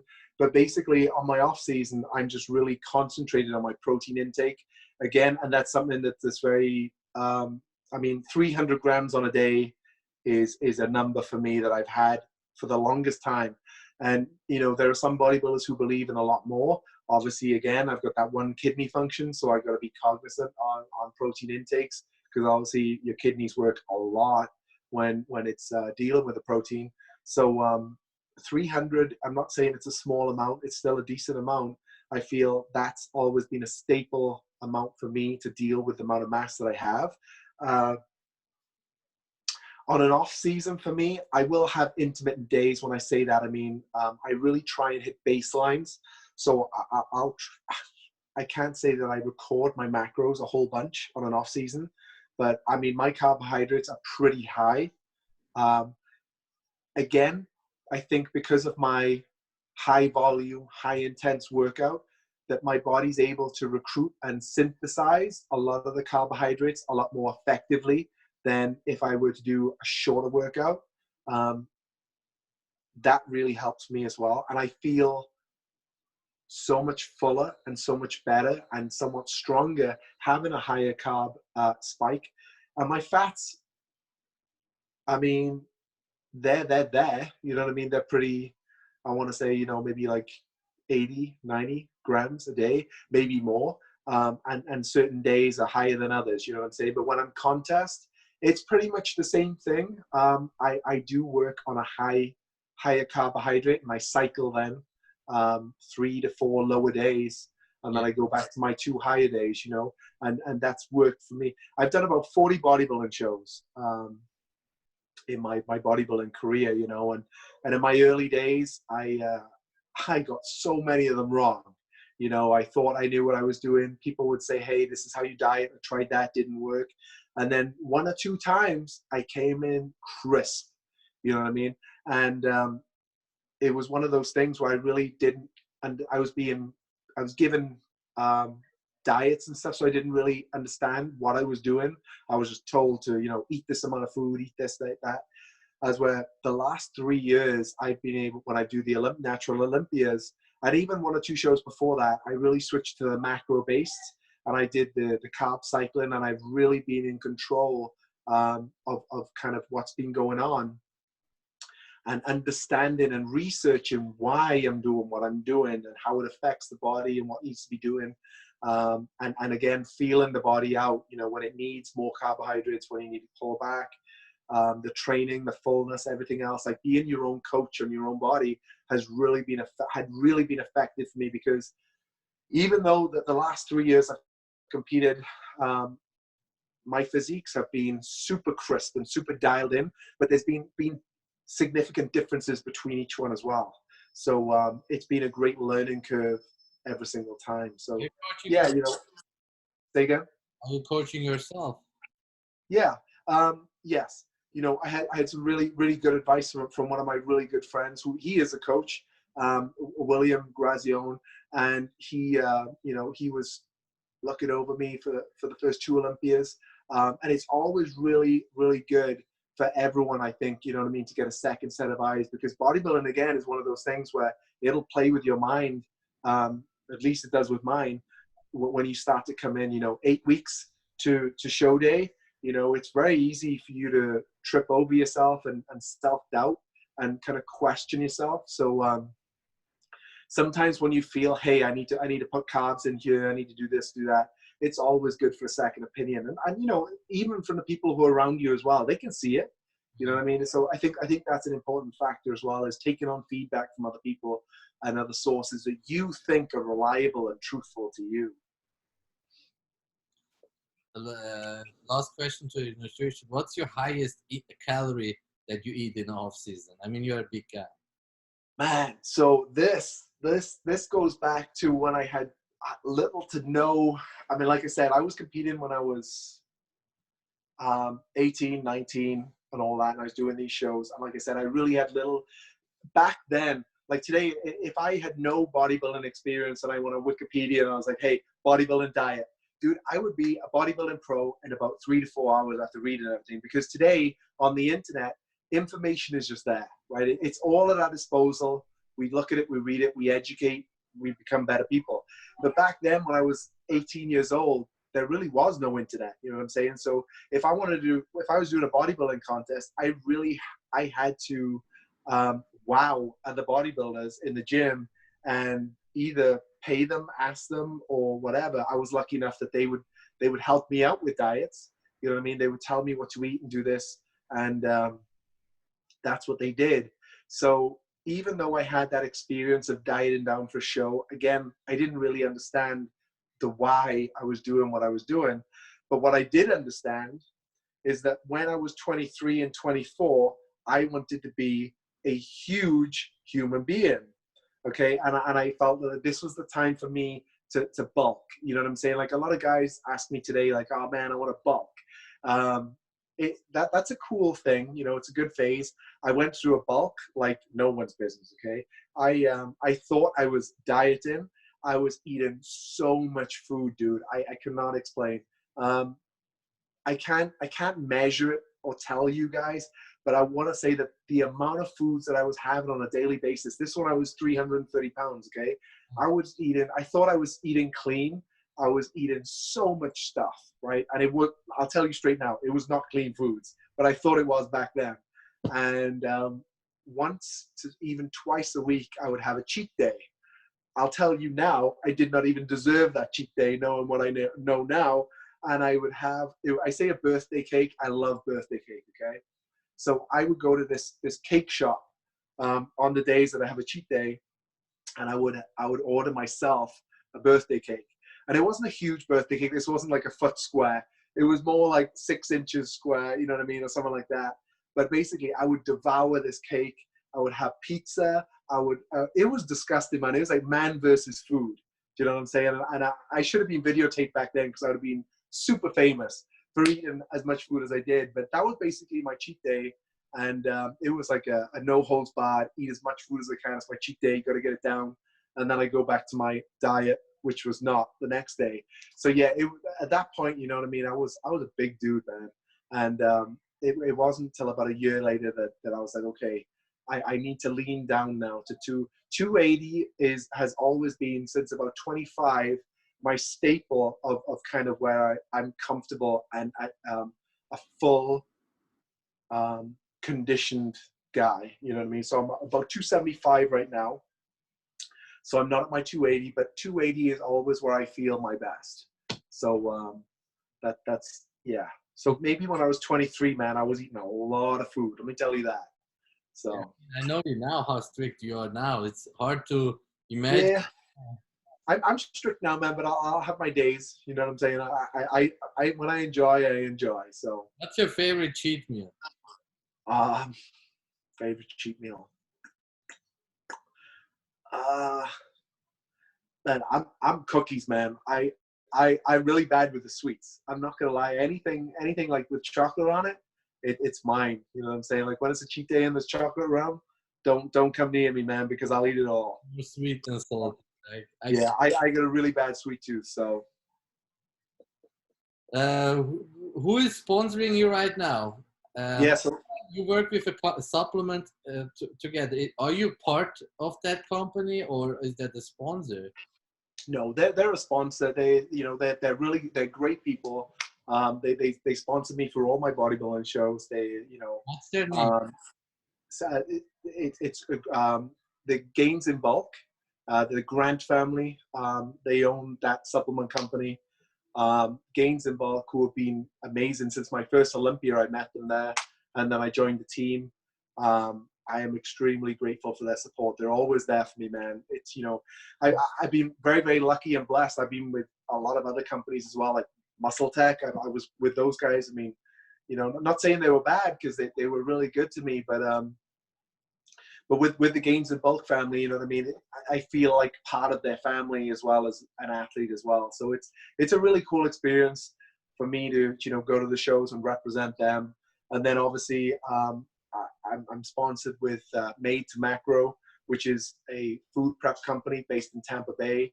And again, they're awesome, especially during that time where people were freaking out during the COVID-19. And then you go to the store and there's no chicken there, there's no eggs there, there's nothing. And then all of a sudden I come home and then there's a Made to Macro bag, and I'm like, I'm saved. They've saved me. You know what I mean? So I'm really grateful for these guys, and it's really been super cool for me. Is that supplement company UK or America? No, it's not. They're based in Arizona. So yeah, but they ship. I want to say worldwide, definitely to the United States. Do you But have any discount code or way that people? Yeah, they can use Rob T10, and they will get a sweet 10% off there. So yeah, you can do that for sure. What's your favorite product? So I said I love birthday cake, and surprise, they actually have a protein powder. It's called Cupcake, and it is the closest thing to birthday cake. So every day, I just douse myself with one of those bags, and the protein powder goes all over me like that. So no, they do a really good protein powder then. And what's really cool for me is I'm gonna say it. The supplement industry. I've been with a lot of companies, and I really feel like the reason I'm really attached with Gains and Bulk is because a lot of their products, they're really unflavored, unfiltered. Okay, so if you ordered like the glutamine or the creatine monohydrates and stuff like that, number one, they're a really pure form. Number two, they got no sweeteners, artificial stuff like that. So like the BCAAs, you're going to need a natural sweetener or to put it in something to sweeten that up, because it is raw product.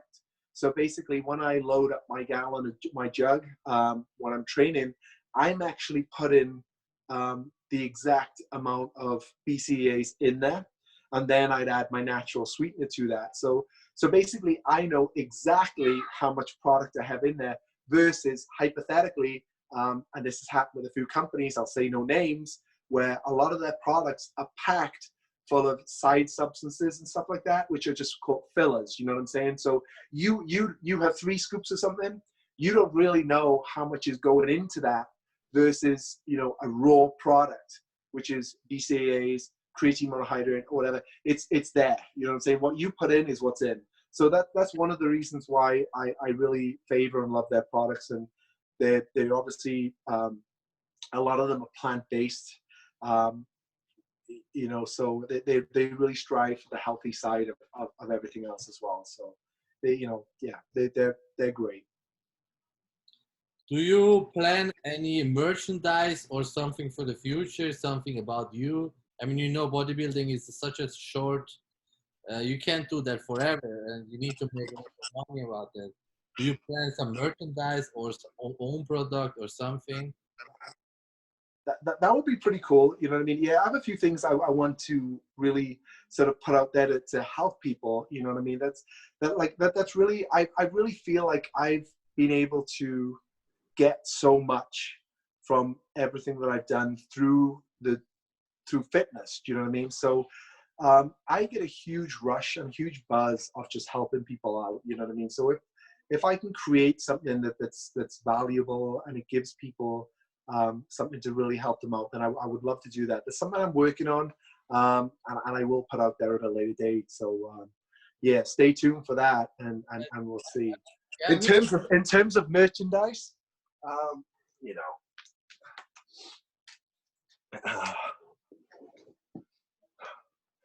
I've been lucky enough that have a few of these going on. So this is my son's favorite toy right now, and we got 2 of them. So yeah, I've had 2 of those figures. So I got a few stuff out already. So or stuff like that. Like, you're a cool guy. People know you. You reached a lot in your life. Even you can do even funny stuff. Like about natural bodybuilding. Like, do some shirts. Like do. Yeah, I would love that. You know what I'm saying? So I'm working on something, and I think that would be a great addition to that. Yeah, like a lot of people know you, especially in Florida. Like when I talk to people, they know you. And it's always good to make money about it. You reach that status for a reason. Yeah, that would be good. But yeah, it's just working on a few things, and you know what I mean. Like I said, to really help the community and just people just worldwide. You know what I'm saying? So I'm gonna work on that, and we'll see what happens. But yeah, no, that sounds good. I'll take any hints you got on that, man. So sounds like you got a plan. The 220, I'm guessing you have no plans. You plan to compete maybe in 221. I heard that before. Yeah, I would like to compete at the end of the year as well. I just think it really gauge the off season first. You know what I mean? Like I say, hopefully this COVID-19 resolves itself somewhat soon. I think we're still going to be here for a while, but as soon as we can get back to normal life, then at the gym. Yeah, then I can get back to the gym, and then I can start assessing what we need to do and where we're at. But if not, then next year we'll look at that again. But the main goal is just to be my absolute best, stay injury free, and just keep loving every single day what I do. You know what I mean, and just have that passion and the drive and the dedication that I bring, and see where that takes me. Thank you for taking time, Rob. I'm glad we did that. Like a lot of people now, they're gonna finally believe you are natural. I doubt it, but like again, I'll take it as a compliment either way. I thank you all. I thank you, my doubters, so much. But no, it's one of those things where it's cool to give me the chance and the opportunity to that's one of the hardest things, dude. Like, some guys will come up to me, man, and they'll, that straight up, they'll say, "Hey, dude, what are you taking?" You know what I mean? And that's to me the hardest question that anyone could ever say. And I hope this video doesn't prompt people to do that just to wind me up. But it's a hard question to ask me, because, like I said, I can BS with you all day long. I'm a pretty chilled and cool guy. I don't get mad. But I'm very honorable. Do you know what I'm saying? So when someone asks me a question, I'm not going to lie to resolve that, just like you. I know that if I ask you a question, hey, how does my physique look? I know you're going to give me a straight answer. You're not going to sugarcoat me. So when I'm asked that question, dude, and I've been asked that a few times when I'm working out, it's a really hard question to answer back, because I don't give them a backstory. I don't tell them my history, why I do it, my morals, everything else behind it. I just say, sorry, man, I don't know what I mean, legit. Like, if someone were to tell me what would be a good cycle for a new guy to start, I wouldn't even have a freaking clue of CCs, IUs, whatever, anything else, because I've never had a need to go into that. So when someone asks me that question, I feel like an absolute idiot, because I'm like, dude, I'm sorry, man, I'm natural. And I just feel that instant, they're like, what an asshole. Do you know what I mean? Like, it's really a tough situation, because I don't like rubbing anyone up the wrong way. So yeah, that's always a tricky one for me, man. See, that's a compliment, people. Yeah, and dude, I really do. I really do. So it's just one of those things. All the time, and my answer is mostly, I say, I take whatever I can find. Always looking at me, I say, I take everything. They don't expect that I'm like that, Yeah. How much? I take everything a daily basis. Sometimes, like, I drive it so in a sarcastic way that he knows that's the dumbest question you should ask somebody, Uh-huh. That's, you know me, I'm no filter. Like, that's my. Yeah. I don't have a lot of friends, because the most people can handle, I'm always honest to everybody. And I would never lie. My life is too short to lie. I'd rather say in your face what I think instead of lie. And I can truly say I believe you're natural. I know a lot of people, they are not, even in your federation. Like, even I saw a lot of natural bodybuilding. I watch every kind of bodybuilding, and I see people that are not, because I know why. But it's not important. At the end of the day, you need to look in the mirror, and you need to live with yourself. When I look in the mirror and I feel like piece of shit, then all the trophies and money doesn't bring me anything. Mm-hmm. You need to look at the mirror, and can you live with that? Then be happy. And that's why you have a really good mindset. Thank you for coming. And do you have something that you want to say to the people as end word? First of all, I want to thank you, man. Thank you very much for having me on. It has been a pleasure. It's awesome for me to express myself, and really, really go deep, deep layers, and tell you what it's at. And anyone who's watching this, you know what I mean? Like, you are probably a guy who works out, who wants to work out, and, you are part of my passion, you know what I'm saying? So the message I want to leave you guys is basically, don't let anyone tell you you can't do it, because from day one in my life, I was always told that I can't do certain things. And the reality is that you can. So just keep driving, keep doing what you want to do, and don't ever let anyone tell you that you can't do it, because you can. So in that in mind, I will see you guys at the gym. I will see you at the gym soon, and we will have a workout, and I look forward to it. And thank you very much again. I appreciate it. Something before we end this. My advice to you is, I think even you should go and be in movies. Like, movies. You are a unique person, how you look, your accent. like you need to really do something with yourself, you know. You know, What? And that's maybe another question on that, something, a statement. It's so, man, I would be in a movie in a heartbeat. I love being on camera. It's absolutely awesome. But when people say that to me, it's like I've tried to do I've done some acting classes and stuff like that, and I've been behind the camera. I've worked on a few like films, low budget films and all that kind of stuff, and you know, even being on Generation Iron, you know what I mean, I loved every single second being on the camera, being behind the camera and all that kind of stuff. But what I do realize is that, you know, it's really a craft, just like bodybuilding and you and I working out, all these hours that we put in to graft our body and stuff like that.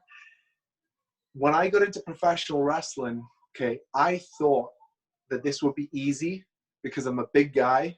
I can throw these dudes around. I can win matches and all that kind of stuff. When I got to wrestling and I found out how much went into being a professional wrestler, man, like I said, these guys drilled me from 8 a.m. to 5 p.m. to 6 p.m. to 7 p.m., Monday through Friday, and then Saturday and Sunday I had to do wrestling shows. So what I'm trying to say is that to be a professional wrestler, because I'm sure there might be guys out there, bodybuilders in particular, who might think, hey, dude, you know, I got the shape, I can be a professional wrestler. There's so much work that you got to put into that, you know what I mean? And I've experienced a little bit of the film industry, and it's just the same, you know what I mean? I know you don't have to be like a super athlete or stuff, but, you know, just like I know your wife, right? She does the singing lessons and stuff like that. Yeah. So it's like me trying to say, hey, I want to sing like Celine Dion or some amazing singer. There's no way I can just do that in one day. There's so much graft in me. I mean, you need a miracle to make my voice sound like anyone who can sing, number one. But which I'm sure your wife would have a great shot at, but I mean, I'm the lower candidate there. But what you know, it's something that you have to put so much energy into, you know what I mean? And I think I'm at the point in my life now where I poured so many hundreds of thousands of hours into training, dieting, being a professional wrestler, wrestling matches, wrestling training, all that kind of stuff to be where I am today. And now that I have a family and everything like that, you know what I mean? And I'm really, really happy. I love every single second of it. I would really have to disconnect myself from that. And I would have to, you know, move and, you know, not live the life that I have now to maybe, you know, to really maybe struggle and not know if I'm actually going to make that, you know what I mean? But again, on the flip side, because I've had these opportunities where I've been on TV worldwide and everything else like that, I've actually had people come to me and you know, say, how would you like to be part of this movie? And so I'm always open for that.